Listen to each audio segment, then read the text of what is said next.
Hey, buddy. You should take a break soon. No, I'm good. I'm just gonna keep going till... Hit a wall? I told you.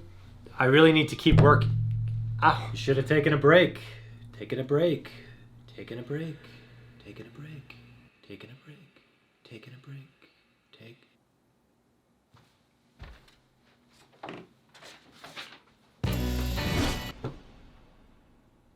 I was moving something in my garage. I pulled down a bin. There was a thing on top that I didn't see, and it hit me in the face. Can we please move on? When you have ADHD, motivation isn't always there when you need it. So when you do have it, you squeeze it tight for as long as you can until it's gone. And when it's gone, boy, is it gone. Dearest motivation, it feels as though a lifetime has passed since you graced this weary household. The work we so ambitiously built together lies dormant, yearning for your return. But what if you could hold on to your motivation for longer? What if you could extend it through the entirety of your workday? Well, that's the dream, isn't it? And I won't promise you that, but I do promise to teach you how to get the most out of your motivation by resetting your dopamine and keeping you going for longer. And we're gonna start with a question. What does the time in between your actual work look like? What are you doing when you're not actively working? Wait, don't answer. Let me guess.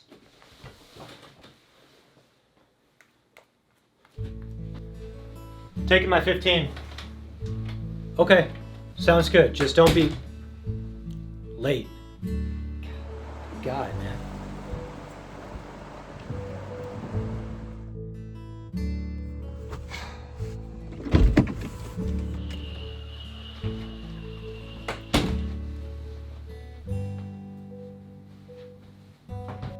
You're late. Look familiar?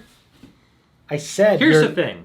Taking breaks is absolutely necessary for keeping the focused juices flowing. However, what usually happens is either we A, don't take any breaks and push forward full steam ahead until or B, we take a break, but we don't actually give our brains a break. Instead, we blast our brains with cheap, high-stimulation junk food in the form of social media, games, or whatever internet rabbit hole we suddenly decide is a matter of life and death. Watch this.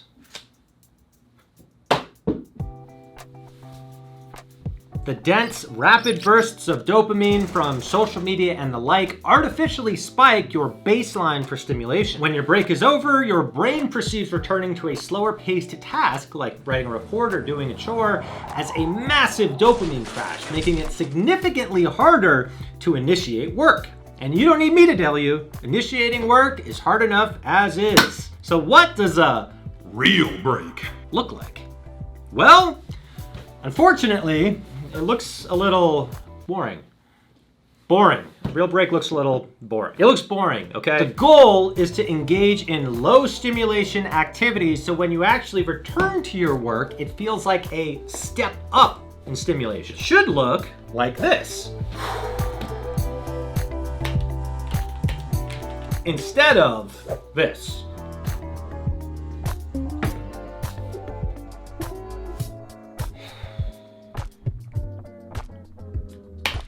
Now, right now, what you might be saying is, Eric, what you're describing is taking away the only part of my workday that I enjoy.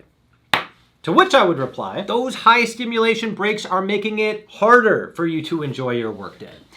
And you know what? Tangent time. Biologically speaking, humans are working animals. It is in our DNA to work. So you might as well make the most of it. Not just because it will lead you to more financial success, but because it satisfies a biological need. That said, if at work you take away those high stimulation breaks and all you're left with is misery, maybe it's time to look for a new job because life is too short. Tangent. So, boring breaks increase motivation and make for better work days. Now let's talk about that word boring for a second because it is certainly one of the most hated words in the ADHDers vocabulary. A real break may feel boring to the part of your brain that craves constant party time, but what's actually happening is your nervous system is taking a deep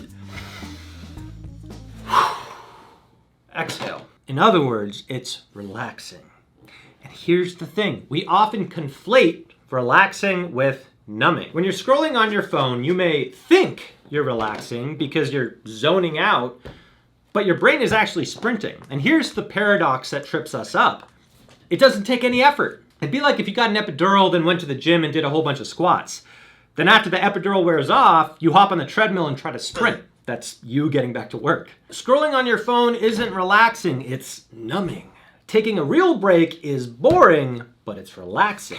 And as long as you're conscious of that, you can begin to bridge those two things. In other words, recognition that your nervous system is relaxing can allow your brain to also feel that relaxation. This is known as cognitive reappraisal. A few other examples of that phenomenon are relabeling the discomfort of physical exercise as a good burn, relabeling hungry as your body's switching over to stored energy, and relabeling panic or anxiety as excitement, because they're basically the same sensations inside your body. Okay, let's talk about what a real break looks like.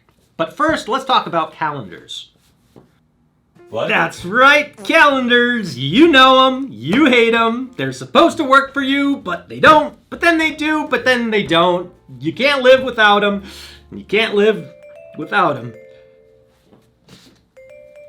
Hello? Hey, where are you? At my desk filming. Where are you? At our appointment. Appointment? Oh. And scene. What do you mean, seeing? I'm sitting here at the office waiting. Does this sound like you? Failing to put things on your calendar, putting things on your calendar but still missing them? Not putting things on your calendar because it hasn't been reliable in the past, so what's the point? You're not alone. In fact, it's pretty common to hear an ADHDer say, calendars don't work for me. the problem is, you kind of need it. You need something to tell you when things are happening because it is just too much to keep inside your head. So instead of dismissing calendars outright, instead, let's address the problem at its root. And that root is friction. That was CGI. One of the most sources of friction that calendars contend with is the out of sight, out of mind problem. Your digital calendar on your computer is sitting behind tab 8 of 30 on window 5 of 10 open. Your phone calendar is behind your lock screen and contending with notifications. If your calendar is not physically in your field of vision, it functionally ceases to exist. To solve this problem, you need consistent visual anchoring. And that's exactly what the Skylight calendar does. You place it in a high traffic area and the screen is always on. You don't have to remember to check it. It naturally interrupts your visual field. It serves as a constant environmental cue that reorients you without requiring a conscious decision to open an app. It's frictionless, and making things as frictionless as possible is one of the golden rules of ADHD. It also has other helpful features, like syncing all the calendars you're already using from all of your family members. Events are color-coded so everyone knows who has what going on. There's a built-in chore tracker and reward system, which is awesome for a 4-year-old. We have it set up so that when she gets 10 stars, she can redeem them for a new toy. Previously redeemed for a giant slinky. Giant slinky not included. It has a meal planning and recipes feature, a grocery list feature, which we use all the time, and it actually integrates with the meal planning feature to auto-update your grocery list, which is really cool. We've had ours for a few months, and it is genuinely one of our favorite pieces of tech in our whole house. What's this? Talk about breaks. So what does a real break actually look like?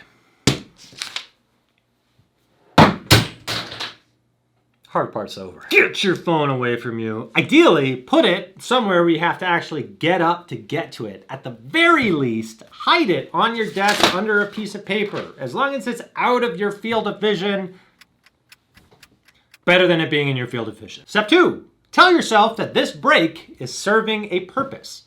Cognitive reappraisal. You're resetting your brain and relaxing. You're giving your brain the time it needs to continue or start being productive. Understanding that you're doing something with a purpose makes it easier to do. Otherwise, your brain is just going to say, this is boring, and try to change that by doing something counterproductive. Remember, a high stimulation break makes low stimulation work feel impossible. Step 3. Now, you have some options. There are several things that you can do on your break. You just need to ensure that they are low stimulation activities.